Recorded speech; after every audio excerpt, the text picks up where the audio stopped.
Hipótese número 02. E se o controle nunca tivesse existido? O silêncio demorou um pouco mais dessa vez. Nem parecia um silêncio. Parecia aquele instante em que ninguém responde, porque todo mundo percebeu que a próxima pergunta talvez fosse maior do que a anterior. Foi Breguésio quem resolveu estragar o conforto. Posso perguntar uma coisa?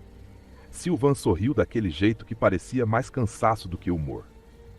Você nunca pede autorização para perguntar.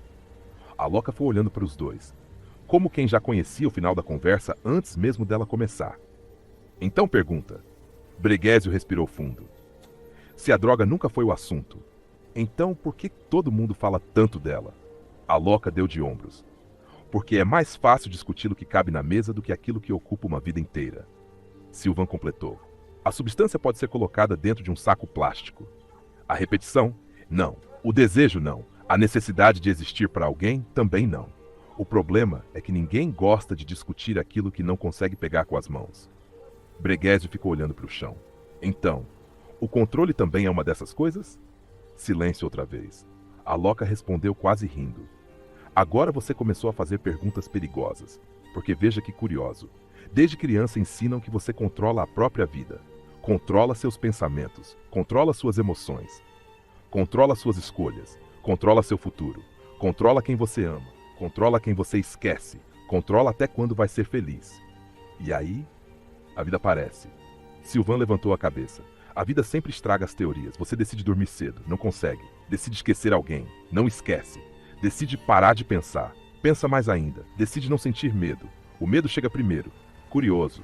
Quem exatamente está controlando tudo isso? Breguésio riu. Então ferrou. A Loca balançou a cabeça. Não. Só ficou menos confortável. Porque existe uma diferença enorme entre não controlar tudo e não participar de nada.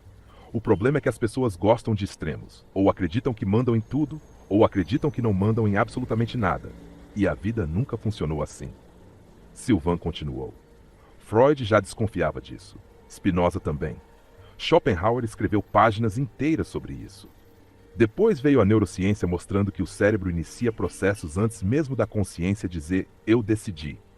Mesmo assim, continuamos apaixonados pela ideia de que existe um comandante sentado dentro da cabeça dando ordens para o resto do corpo.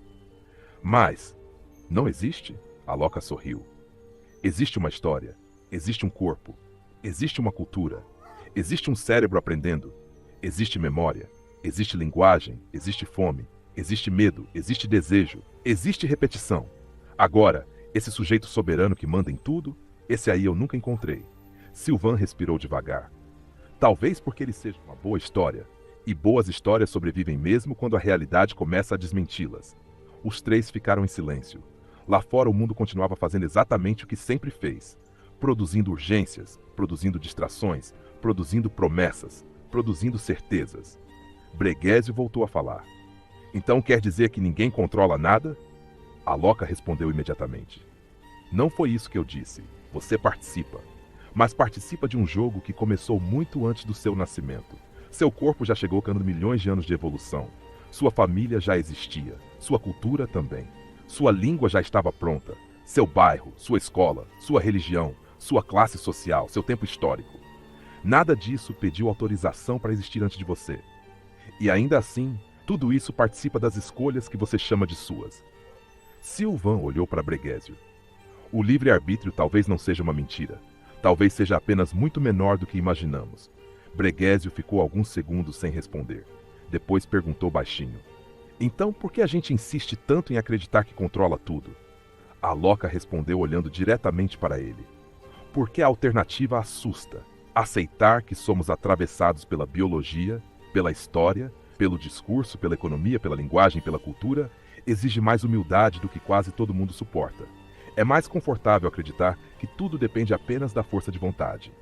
Assim, se der certo, o mérito é meu. Se der errado, a culpa também. Silvan riu. Curioso. Até a culpa virou uma forma elegante de preservar a fantasia do controle. O vento atravessou a rua. Nenhum dos três falou por alguns instantes. Breguésio quebrou o silêncio. Então, qual é a pergunta dessa hipótese? A Loca respondeu sem hesitar. A pergunta não é se você controla a vida. A pergunta é outra. Quanto daquilo que você chama de escolha já estava sendo preparado muito antes de você chamá-la de sua? Silvan levantou devagar. Olhou para o horizonte. Depois falou quase como quem conversava consigo mesmo. Talvez liberdade nunca tenha sido a ausência de limites. Talvez liberdade seja reconhecer honestamente quais limites realmente existem. Porque ninguém amplia aquilo que insiste em negar. A Loca começou a caminhar, sem olhar para trás. No próximo episódio a conversa fica pior.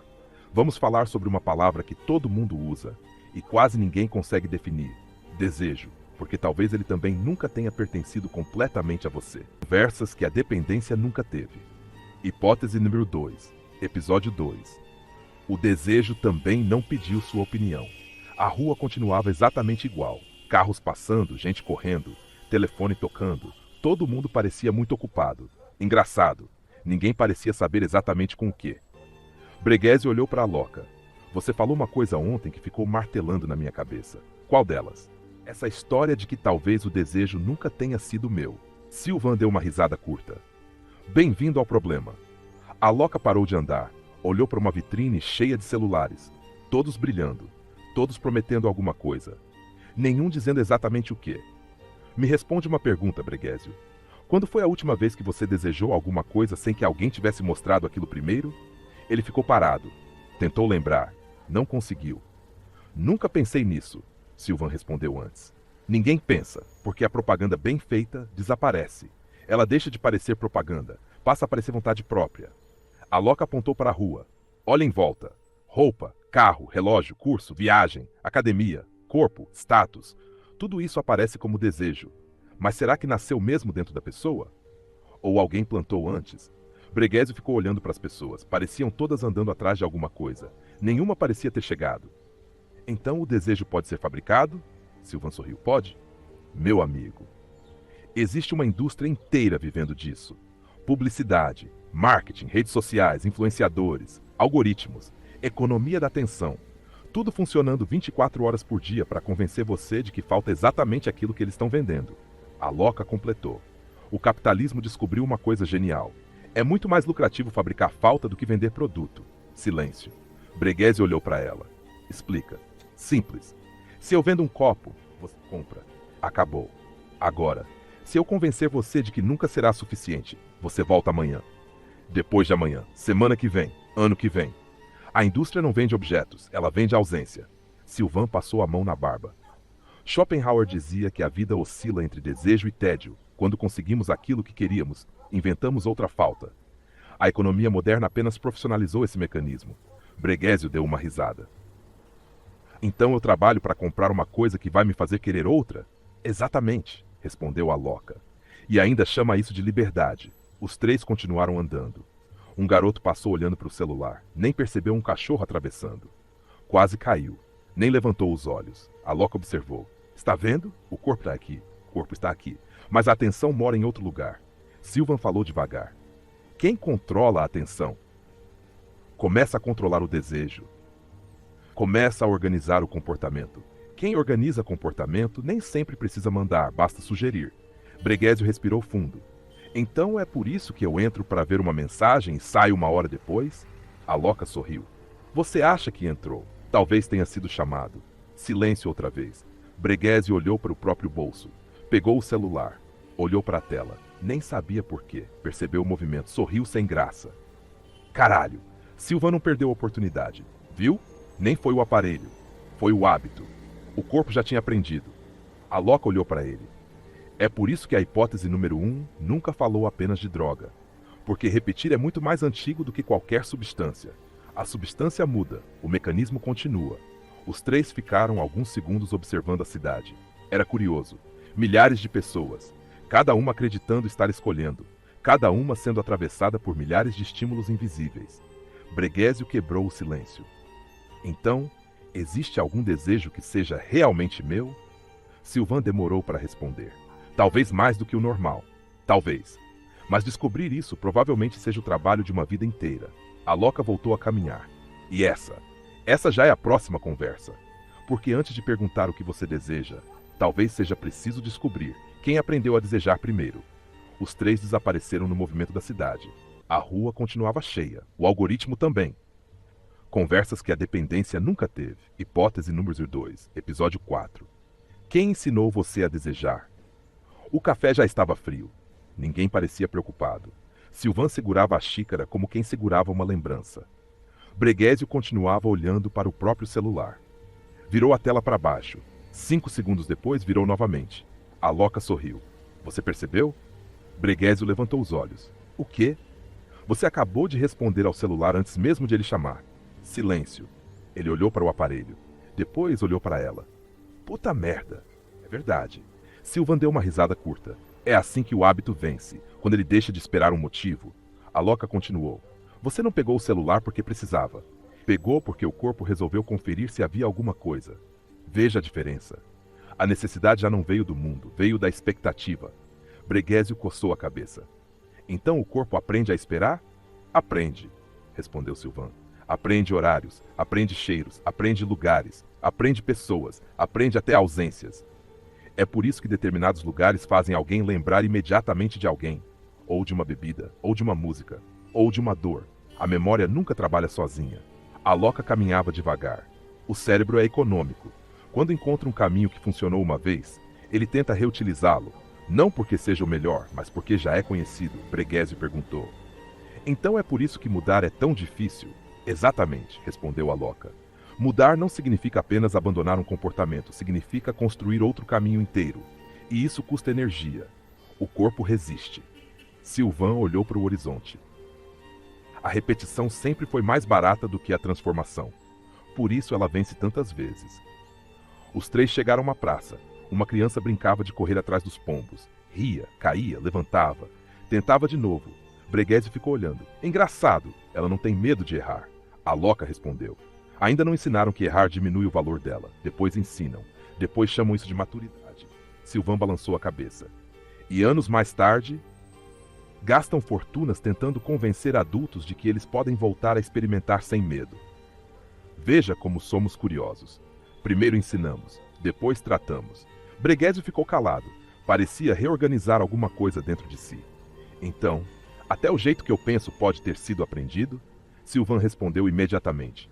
Principalmente, você acha que fala sozinho, mas grande parte das frases que passam pela sua cabeça vieram de algum lugar. Família, escola, religião, internet, amigos, televisão, livros, redes sociais. Nada disso desaparece, continua falando, mesmo quando ninguém mais está presente. Aloca parou diante de um espelho de uma loja. Olhou para o próprio reflexo. Depois perguntou. Quando você diz eu, quem exatamente está falando? Breguésio riu. Lá vem. Sylvain também sorriu. Essa pergunta costuma estragar fins de semana. Aloca continuou. Existe a voz da sua mãe, a voz do seu pai, dos professores, das pessoas que machucaram você, das que cuidaram, da cultura, do medo, do desejo, da vergonha, da culpa. Agora, no meio desse coral inteiro, onde exatamente começa aquilo que você chama de eu. Silêncio. Longo. Breguésio respirou fundo. Nunca pensei nisso. Quase ninguém pensa, respondeu Sylvain. Porque é mais confortável acreditar que existe um eu pronto, fechado, independente, quando, na verdade, talvez sejamos uma conversa que nunca terminou. Os carros continuavam passando. As pessoas continuavam olhando para baixo. Cada uma carregando uma história. Cada uma acreditando que caminhava sozinha. Aloca voltou a andar. Talvez seja por isso que tanta gente procura uma identidade definitiva. É cansativo descobrir que somos muito menos sólidos do que imaginávamos. Breguésio fez a última pergunta. Em quem sou eu? Sylvain olhou para ele. Depois sorriu daquele jeito melancólico de sempre. Talvez essa seja justamente a única pergunta que nenhuma teoria consiga responder completamente. Aloca colocou as mãos nos bolsos. E ainda bem, porque no dia em que alguém responder essa pergunta por você, talvez seja exatamente o dia em que você deixe de procurar. E quem para de procurar? Quase sempre começa apenas a repetir.